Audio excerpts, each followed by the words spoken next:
Hello there, mathletes. Welcome back to Math Jamboree.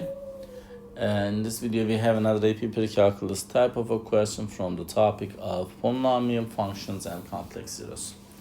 Let's solve it together. The polynomial function p of f(x) equals x plus 1 times x squared plus 2x minus 15. Which of the following describes the zeros of p?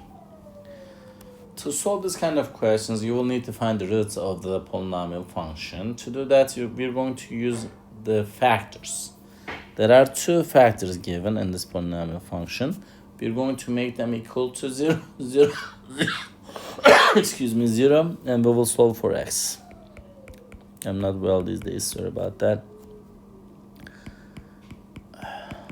Minus 15 equals 0. So take away 1 from both sides. X equals negative 1. And this is, if you will factor this out, this is x and 5 and 3. When you multiply, you're supposed to get negative 15. When you add them, you're going to get 2. That's why this will be negative and 5 will be positive. So this can be rewritten as x plus 5 times x minus 3 equals 0. And we're going to solve them each for zeros.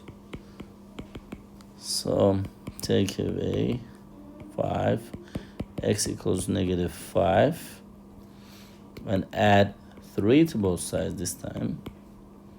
X will be equal to 3. So we found negative 5, negative 1, and 3. So this polynomial has exactly 3 distinct real zeros. Therefore, the correct answer is choice B for the specific question. Thank you for watching. I hope you found this video helpful. If you did, please give it a thumbs up. If you have questions or comments, you can always leave it below there. See you next time. Bye-bye.